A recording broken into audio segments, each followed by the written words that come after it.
I think we are. There you go. Okay. Awesome. Yeah, I want just a quick, as we start, sorry for the delay here. We were having some bandwidth issues that we were trying to figure out what was going wrong. We think now they're actually just all internal, and so it's more on downstream than it is upstream, so I think that we're fine. But we'll just run from there, and sorry for the delay, and thank you for being patient.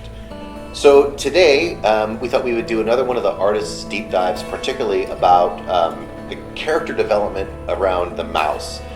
You may have seen some stuff that we did with regard to the badger, with regard to the hare, and we've posted a couple little bits on the mouse, but the mouse feels like a good place where we could kind of go through our entire story, how this works, some of the conversations, because there's a lot of pieces to it.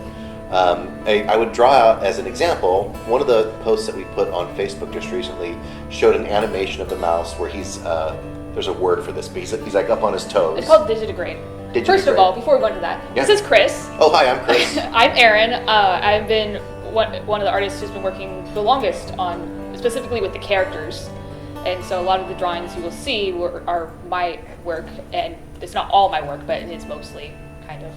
Yes? You're the one who made the slides, I think. Yes, it is mostly my work, but we have a couple other artists who we've been working in conjunction with. The 2D art's yours. Yeah, 2D art is mine. 3D, I've been in contact with her in communication with Olivia, who has been doing all of our 3D animating and modeling, and she is amazing to work with. Really fun to work with. Yeah, she's cool. Yeah. So yeah. But, okay. Yeah, so yeah, as you were saying before, you're talking about there's a difference between digitigrade, which is where you're walking on toes. Other animals that have digitigrade, I think I'm pronouncing that correctly, like our legs in particular are horses, and actually cats are another example where they walk on their toes, not on the entire foot. Yeah, we can go. We'll get into that. The point being is like you would have seen a video on Facebook that showed one iteration that we were experimenting with, but I want you to see how the whole process started and ended, and we'll get into that as we go. So, without that, let's kind of set people up for the next slide. Let's see if I actually got this to work. Wait. How did I do this? Correct. Yes? This is working. You need a clicker. Let's see if I get the mouse. Get the mouse up here. Mouse will work. Just click it. There we go. No, wait, this is the wrong slide. We have the wrong thing up. Did we? This is the previous one? Okay, give me just a second. This is the previous one. Get the Sorry other. Guys, technical difficulties. This will just take a second. Go F1. Wrong one, sorry. I thought it was up. There. Okay, we need the other. Oh wait, go down there. To the right. That one. That's not right. Crap, I thought I had it. I'm trying to get this thing out of here. I don't know. This is awesome. Go ahead, and Erin, why don't you vamp a little bit? Just tell them what they're gonna see. Okay, so what we'll start off with, while Chris is working on getting the right show up, you'll be able to see some of the work that we'll be showing is stuff that we showed in our previous art talk.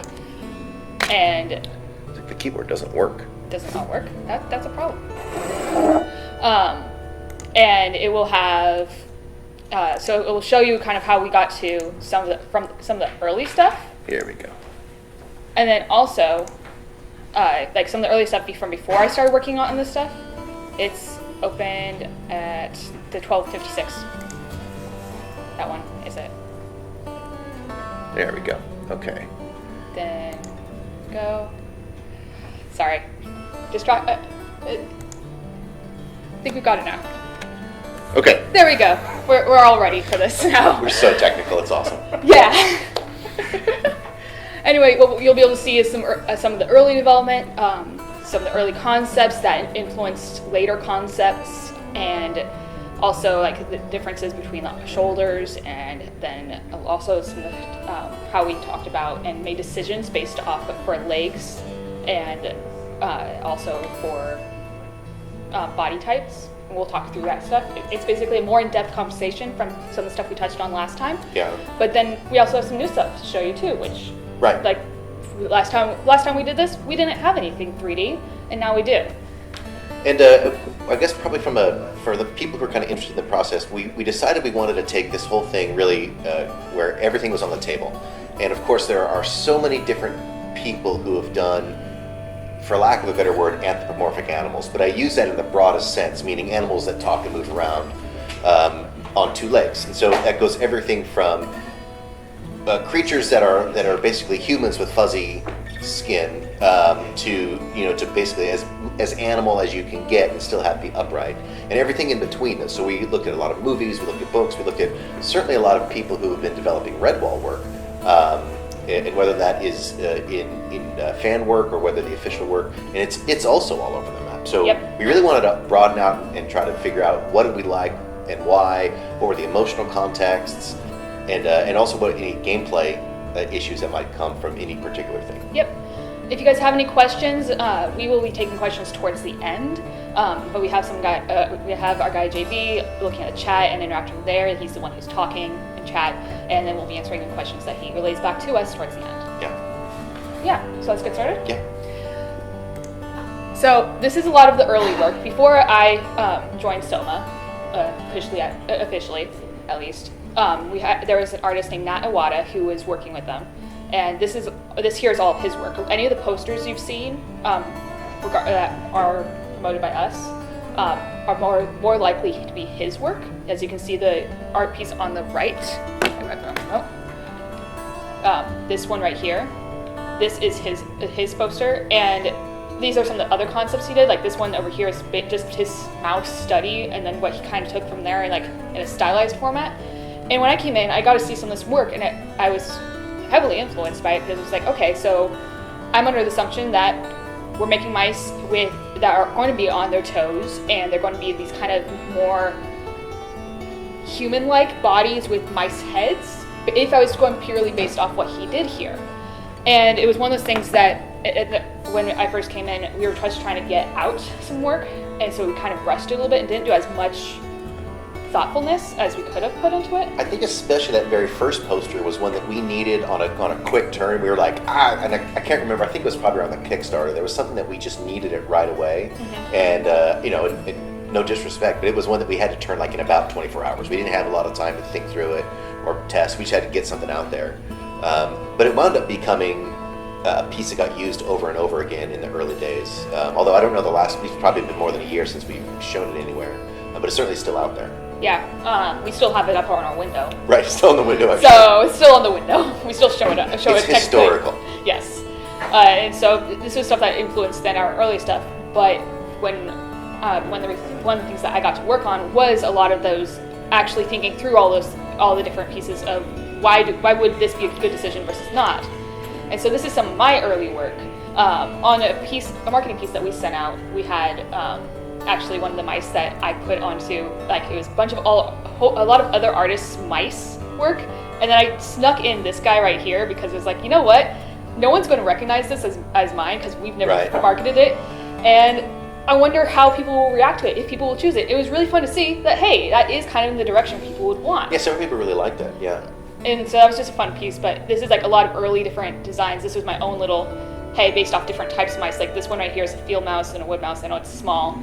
But it was seeing what different kind of mice looked like, and just really early sketches of what movement might be, early clothing, armor, stuff like that, because we were really, go ahead. Well, and it's nice to see even just, I think probably these two pieces up here, they were probably done really close to each other. They were. And you can see already the presentation, you go from this up on the toes thing to the down on the heels thing, and how different they look sort of emotionally. I think what we came to feel is when you get them up here on their toes, they feel a little too earnest. Like they're too aggressive. They're a little bit too, unbalanced. And here, so much of the weight comes down, or their center of gravity goes down. They feel frankly more comfortable. And then you'll also see, compared to the previous slide, these start to drift more animal, less human in their shoulders and their hips and everything else. And I think that drift towards being less human started pretty early.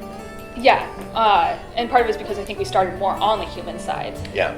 If we go to this next one, this is some of the references we've used, and we've talked about this before, where in the show The Secret of Nim, they have these very human-like shoulders, versus in Chronicles of Narnia and how they show Reepicheep doesn't. He's got no shoulders. He looks like a potato sack. Yeah, he's a potato sack with arms. Yeah. really cool one. But that's what a mouse looks like. Yeah, this is what, here's this one right here where you can't really tell if there actually are shoulders because they're almost forced into it because of the armor that they're wearing. Yeah. Like that's how you see it. Be interesting to point out, especially you see this especially in the Secret and Nim piece, is that when you put them down on their heels, though, what you wind up with, and you'll see this as we were playing with walk cycles, you wind up with these huge clown feet that it's really hard to walk on, right? Yep. Because they're these big floppy things, and there's not enough room for their hips and their knees. When we were looking at the walk cycle, we actually, I very specifically pulled up the mice from Cinderella, the Disney mice, and they have these really fast walk cycles, but it looks like they're like the Roadrunner running, where it's like they're just the speedy circles, and it's like just this kind of interesting look, but it's like, and then we looked at real mice and how they walked, even though they're on 4 legs, it was like, that's not how they do it. But how could this be a compromise between 2 legs and 4 legs? Yeah. And so, but yeah, so we're talking more on the leg side right now. There's more shoulder stuff up here. I don't know how much we want to talk about this. Keep going. This is good. So one of the things that we've talked about with shoulders is that you have either human-like shoulders or the animalistic shoulders. And since one of the things that we've thought about doing is we want them to be able to transition between walking on 2 legs to running on 4 legs, and being more animalistic versus humanist means having their shoulders being forward. Yeah. It'd be for us and not in line with their spine exactly. And that's something that you can kind of see the differences. Like here you have no shoulder versus a little bit more shoulder, and then very obviously a human shoulder. And you kind of see the same thing right here. And this is the 2 mice I had done before. And you can just see how there's that kind of that difference where it's this distinguished shoulder. And then the other option for that was, instead of doing adjusting where the shoulder is, it's adjusting where the neck is. Mm-hmm. And you actually see that with Secret and Nim, is their necks are ridiculously small, and that helps. Well, hers is. Well, hers is. They don't really have necks. Yeah. But it really creates this emphasis on the shoulders. And so when you have these ones, instead of doing a broadening the shoulders, you bring in the neck, and that helps create that shoulder aspect. Yeah. It's one of the reasons why we as humans have such distinct shoulders. And it had some interesting implications for clothing, for armor. It's like Yep. without shoulders, things like, for example, just a breastplate and shoulder pieces, there's nowhere for them to hang. And so you can kind of just tack them on there, but it looks weird. Yep. And so it's sort of another unintended consequence piece. Kind of like with this. Yeah, he's got these big shoulder pieces that sort of imply this breadth. But then on Reepicheep, there's nowhere to, there's barely enough room for his. Yeah, it's like where would belt. it actually rest on? Yeah. Unless it's super tight against across the shoulder, across the chest, and across the body. Yeah. And it's like, well, then how do they breathe? So that's part of that conversation. And then it's continuing the conversation. And actually, we can also talk a little bit about the legs here too, where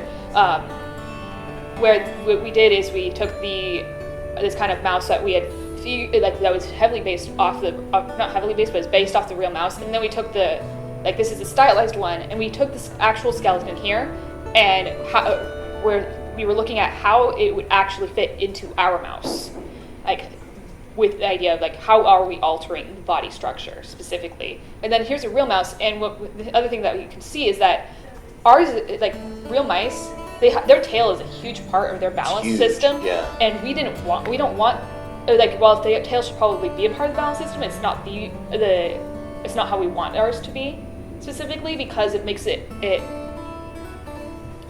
I'm trying to think of the right word. Well, I think when you see the tail acting, so you see this in some of the things, is mice don't usually work on 2 feet. When they do, their tail becomes kind of a 3rd foot. Yep. And so when they go back on their rear, their tail basically balances them. But then if that becomes your normal, then your tail is no longer something that can wave around. It becomes this thing like you either need it for balance or you don't. And I think from a character point of view, using the tail basically as more of an appendage, something that's relatively prehensile, that becomes really useful. And I love in seeing the skeleton next to the fleshy mouse, you can see a whole lot of their lower body sort of blends in. From this shoulder,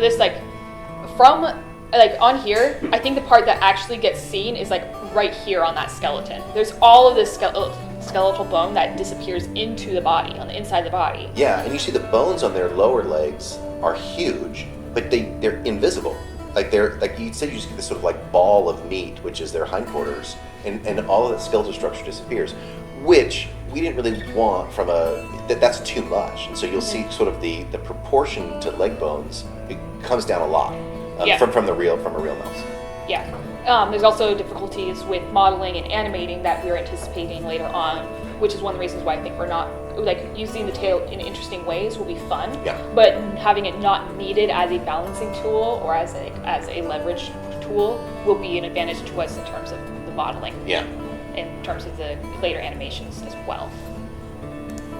So this is this picture here. You can see how what we've talked about with the shoulders in terms of human like shoulders versus these kind of sloping shoulders we've been working with ended up applying to more than just the mice. It goes on with squirrels. Like, these were some early squirrel concepts I'd done, and then these were later on, like how they could even like be where it's like still kind of a shoulder, but it slopes so much more. It doesn't come straight out then down.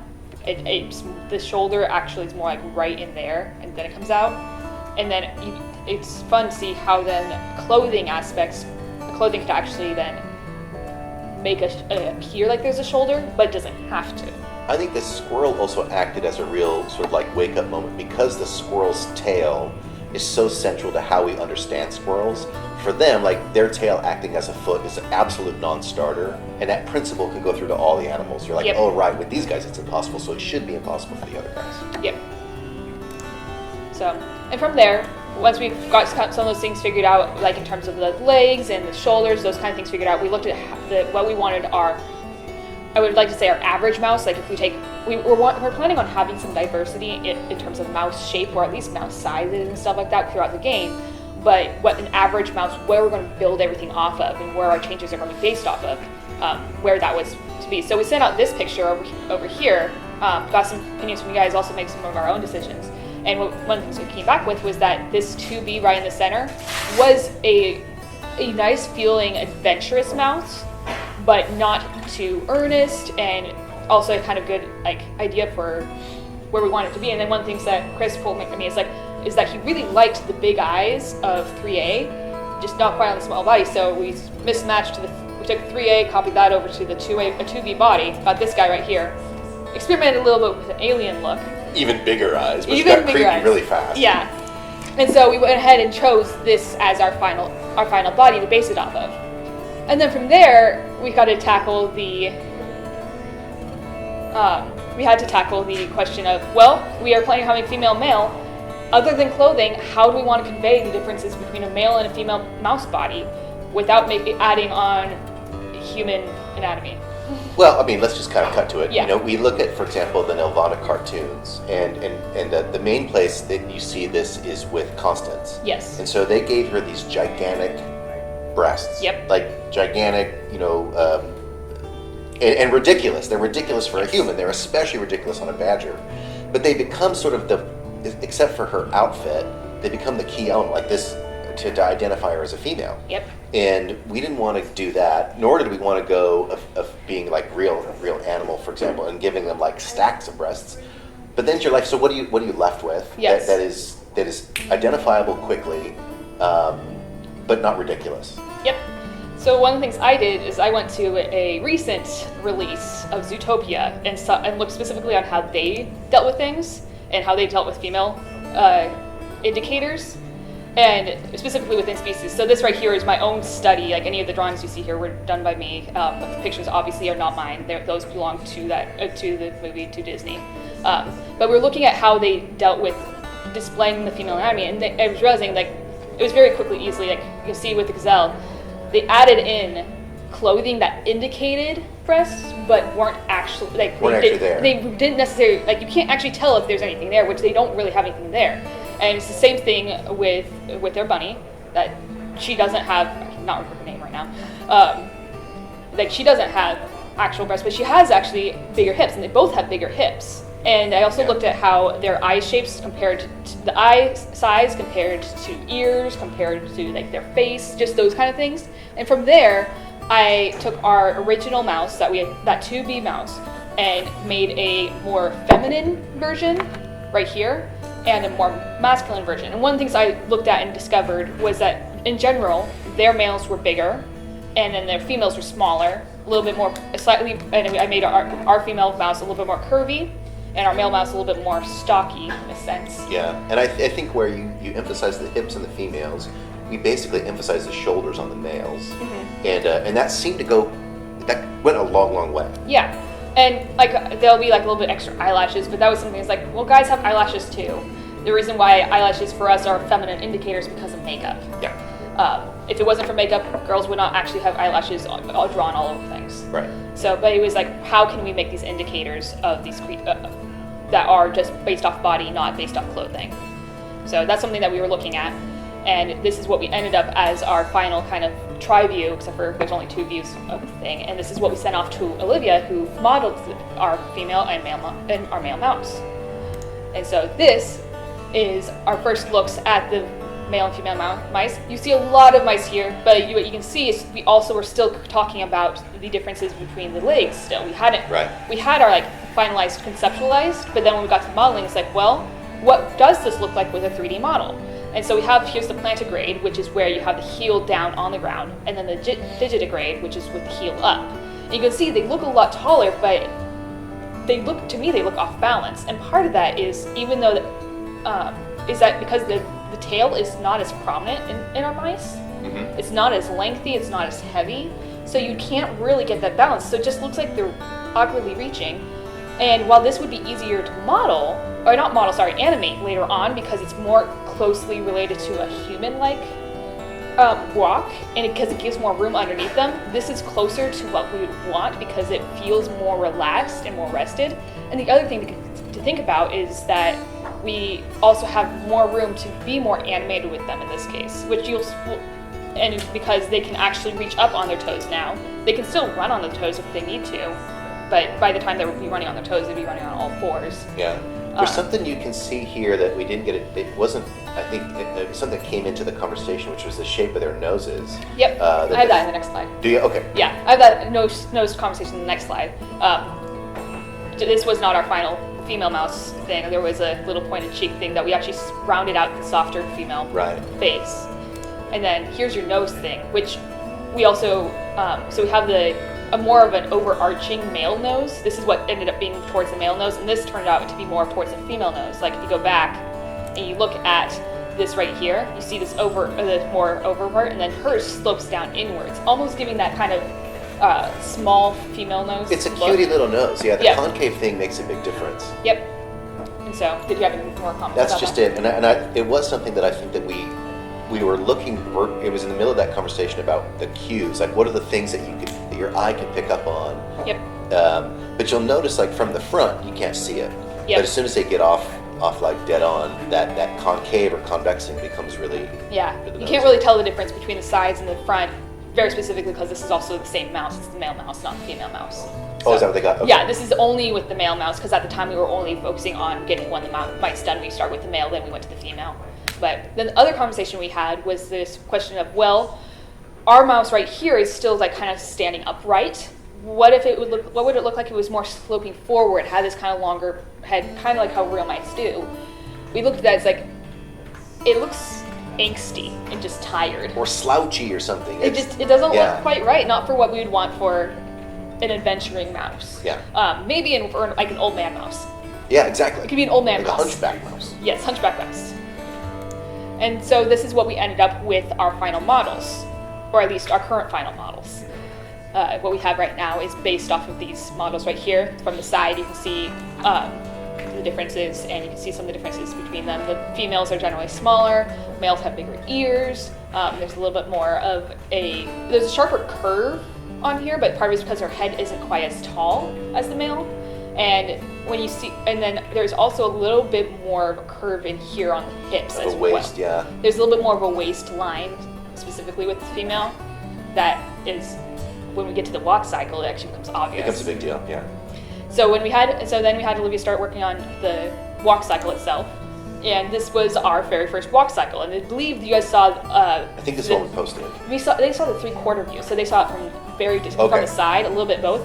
And what we do like this mouse walk, but what we noticed, I can't actually remember. Okay, so which one is next? Yeah, this is the side view, of this very first look at the mouse walk, and was like, well, these feet don't look right. It looks kind of, and part of it was that in a previous project we'd worked on chickens, and I looked at those feet like, that looks like chicken walk, not like a mouse walk. And part of it is because this is a whole foot, not quite like I don't imagine that mice feet don't bend that much, not when they're during this walk. So it's just this like, this isn't right. Like from the front it looks just fine, but from the sides, like this is awkward. That's a great, but like you do see this kind of draw that kind of cups up. Yeah, it's a suction cup. It feels weird. Yeah, so we went ahead, and the other things we were looking at is here, the walk is is very tall, and they're walking on their toes, and it's like, we want more of a plantigrade walk cycle versus a digitigrade. Digitigrade isn't bad, it's just not what we were wanting to lean towards. So we had the mouse brought lower, same cycle, just the body is brought down closer to the ground, and we also experimented a bit with the arms, which is something that has not been finalized on how they're going to walk yet with the arms, but we wanted to show you that. So you can still see, like, just looks awkward. So there's this huge conversation we had to have. It's like, how are we going to make the feet walk lower when they don't have room to walk? There's a funny little story here. It's like trying to get our heads around what we were seeing here and how it worked. We actually had the person in the shop who had the smallest feet step into shoes that were the biggest shoes, basically like the closest we could get to clown shoes. Yep. And kind of see how she could figure out how to walk around the shop. And so it was funny, this kind of sloppy, floppy, like it was this difficult thing. It was a really funny experiment. It didn't quite work with what we needed, because I think our biggest difficulty is that there isn't as much space between the crotch and the floor, versus humans have a lot of space anyway. So we have that, and so this was our second take on it, where I believe what we did is we were directed her to move, have it actually motion up and down, and then to go back. Actually, wait, why did it pause? I don't know how it works. I don't know. Paused on me. Why did it pause on me? That's no fun. Well, I'll do my best to talk about it while we're figuring this out. But this is actually really frustrating. I don't know why. Can you click on the picture and move the... There we go. That's it. That was exactly the reason what it was. Yeah, I think I need to click on them, maybe. Anyway, what we talked about with... Maybe. Just give me a second. We were on this one. Why is this not going? Well, not push and click on it. Well, when I click on it, it goes to the next slide, not to the next cycle. I don't know. Interesting. I have no idea what's going on. Let me see something. Please do. Anyway, I'll keep talking about it. So the biggest problem with the mouse cycle is that... Where are we behind? Which one do you want? I want slide 19 or 20 to work for me, and it's not working. Yay! Do you want me to just refresh the page? I can try that.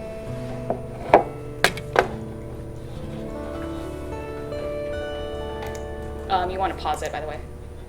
It's just going. I know, that's why you need to pause it. Hey! And how did you shut this thing? You went here. It's not responding.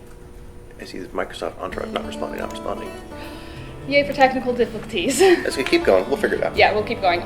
So you guys can kind of see a sneak peek of what I was getting to. And one of the things that is a bonus of working with Plantigrade is that the mice actually then have this ability to reach up much farther than they would if they were actually naturally walking on their tiptoes. There we go. Are we good? I think so. I think we are good. Anyway, so we're working with this, and we were trying to identify what was wrong, what was not quite right about this one. Like the foot suction-y cup look was still better, but it was like, this isn't right. And then we realized this knee right here never moved in terms of vertical movement. Like it was like, oh, there is no knee movement. Yeah. And like it's sort of a hovering knee. It just hovers there, and it's like as if this guy's shuffling. So we went up to the next one, and you can see there's a lot more movement now, but it feels a lot more natural. And then the next step to this was actually just to go ahead and give the mouse a bigger stride, because the difference between this one and this one right here. You're gonna do it again. Dang it, I did. And I don't know how to fix it. You're on your own. Okay, fine. So that larger stride was just because initially the mouse was only putting the foot down right where it naturally rested, and instead of reaching out forward. I'd like to see that. I want to make sure we get this in. And it's 21. Sort of restart it. Yep.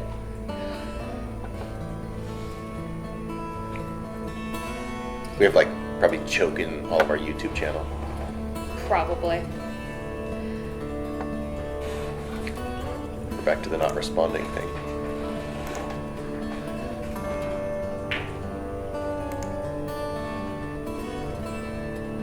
I don't know. Still I'm not responding. Do you want me to keep talking? Yeah, just keep talking. I mean, I'll get this fixed. So Yeah, so that's one of the things is like it was just a lot of little minute changes that could change the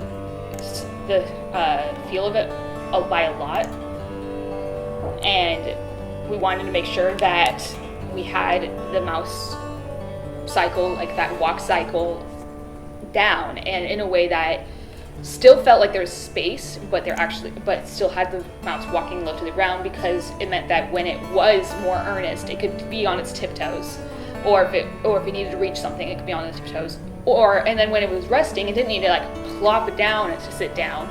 It could actually just kind of relax, and it would actually just kind of squeeze its legs underneath it, I guess, and it would do that kind of thing. And so one of the videos that we're trying to make work for you guys is of the mouse that's reaching up for. There we go. So in this case, this is the mouse that has the largest stride. You can kind of see the stride of it in comparison to the checkerboard floor, how it kind of goes faster than that should be. So it looks a little bit weird because of that. But that's just because the checkerboard floor isn't as fast. Yeah, that's easy to fix. Yeah. But the stride made a huge difference, and it's funny that it's the littlest thing, but it's not something you immediately think about, because you imagine the leg geometry should fit the stride, but that's not really the case. Nope. And so the legs go to fit the stride that you give them. Yeah. It solved a lot. And one of the things I like about this is that technically this mouse is still walking on its toes. But when you see when it lands, the heel almost touches the ground. Yeah. And it makes a huge difference in how it looks and how it walks that way.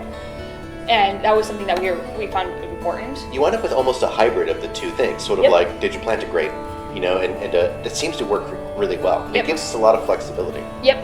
And then the other thing that I like about this particular, where the knee gets brought up, is that some of the armature, like from that shin point where the knee to the heel is, that's the shin, obviously. It kind of shrinks into the fat of the leg, which is true of real mice. Like their bones will go ahead and shrink inside, hide within their body, and that's something that kind of goes back to that. Mm-hmm. That for me makes it feel a little bit more like a real mouse. Agreed. So all this comes to where we have our current mice. You have the male walk on the right, and you have the female walk on the left, and you can kind of see this one's a bit slower because it's a bigger GIF. It's a big, yeah. I think it's GIF, right? Not GIF. Oh crap! I just started an argument. Oh, here we go. Anyway, the female mouse there are specific things that were done to make that one a more feminine walk. Like I think there's a little bit more of a hip sway going on there. Right. I think the arms are brought more in, if I remember correctly. This is something that was done by Olivia, so I wish she didn't give me. Oh my God! There's a shake to the head and the ears that everything just looks more. It looks more feminine, and so that it's a little bit of things make a big difference. Yep. This is also the first image that shows the fur shader. Yep. That was something that really was fun to look at. Like before, all you were seeing was the model animated, but this is what we've been looking at in terms of having textures and the fur shader, which, if I understand it correctly, I should understand it correctly. Anyway, what it does is it creates fur based off the color underneath it. So we have these color patterns on the texture of the model, and then it creates this fur that comes out of it, and it's just really fun. And I believe right now this is the royal fur shader. Is that correct? No, it's imperial fur, something like that. Imperial is right. And so right now we're experimenting with different shaders. This one seems pretty promising though. Yep.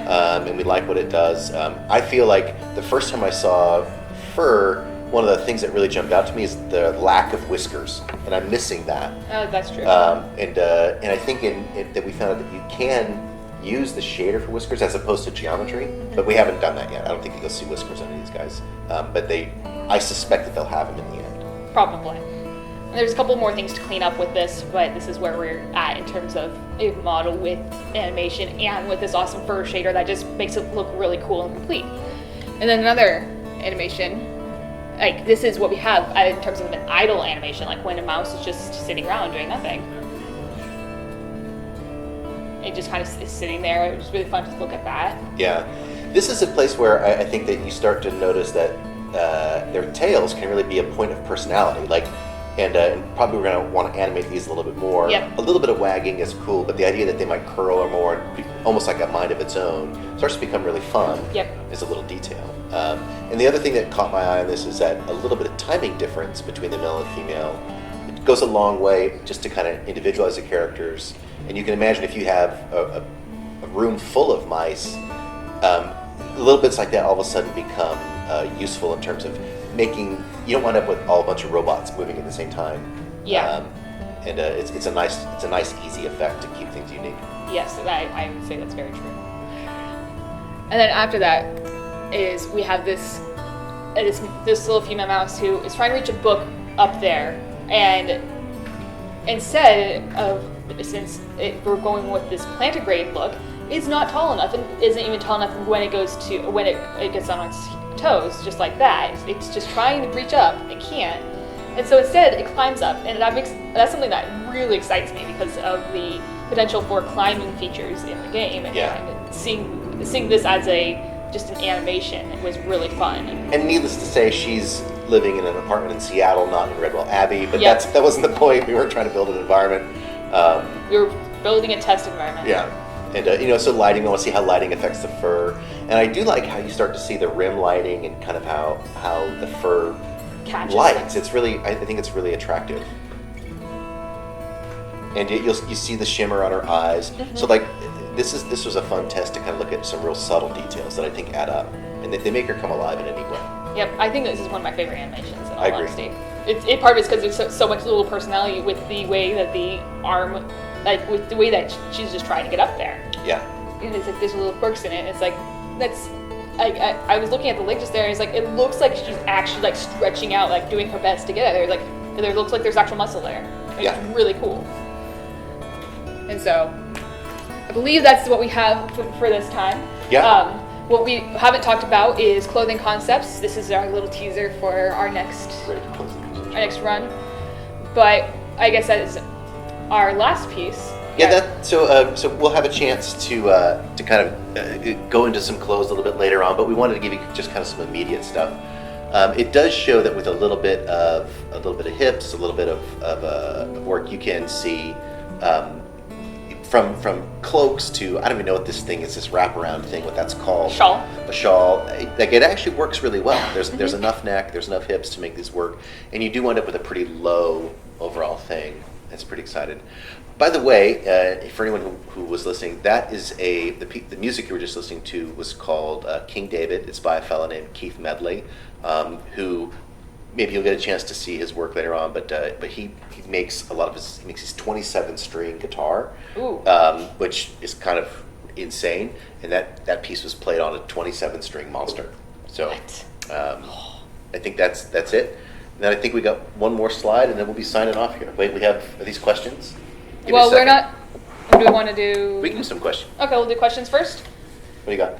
First is just about development timelines. Which one? No dates. No dates of any kind. And the reason why is I think you can start to see through this process. Like we have the luxury of taking the time that we need to think this through. And if we artificially just add a date that says, well, we're just going to launch at some date, then that would truncate these in ways that I'm not ready to do yet. So I know everyone's anxious and you've been very patient, but I hope that it's paid off, and most people have said that they appreciate the fact that we are taking the time. We're not trying to rush this to a schedule. We're trying to do it right. Any other questions? Will there be tall accessories in the game? Tall accessories. I don't know what that Like means. the bookcase. Oh, certainly. Oh yeah. I know that in our tent we have at least one bookcase in there. Yeah. And a couple of different lamps and stuff like that. In terms of, I think what you mean by that is basically, will there be stuff to climb? I imagine if that's the question, certainly they'll be climbing. Right now we're having some conversation about how each character climbs. Like, we want it to be species specific. If we can make it work and that doesn't kind of blow up scope, the idea that a mouse might climb an object different than a squirrel would, different than a mole would, we'd like to do that. Or even that, like, squirrels can obviously climb trees, but maybe mice can't. Yeah. Like, there can be limitations based off what species is being played as, that you can't get to certain areas because of it. Or you can get to certain areas because of it. Right. I think the idea, like, that we can have sets that are layered. So take, for example, the Great Hall. The idea that there's the floor, there's the rafters, there's way up high. That the idea these are almost entirely new levels, but they're in the same set, I think is really exciting. So they said tail accessories, not tall. Tail accessories. Oh! Well, that's an interesting idea. That makes me think all Bajorn jewelry and stuff. What you see right here in terms of clothes was some really initial concepts, especially regarding villager type mice. But I bet that they'll definitely, if we're including Clooney. Well, that's true. That's a gimme, right? That's a good point. If there's Clooney, he kind of is the, I don't know what to say, how to say. I mean, his whole life is a tail accessory. Yes, his whole life is a tail accessory. But I think that it could depend really on where you're at. And yes and no, we do not know, and that's something to explore. It's a great idea. It's a really fun idea, and not something that had been necessarily thought of yet. Any other questions for now? All right, great. I think that John's engaged with several people, and we got one little bit just for fun. Yep. And thank you very much for joining us. In the meantime, enjoy this. Is the music up? Yeah, can you hear it?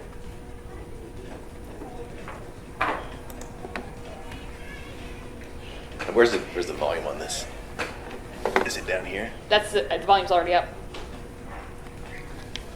Well, we'll post this on YouTube too, just for fun. All right, everybody. Thanks very much again, and we hope you had fun, and we'll see you next time.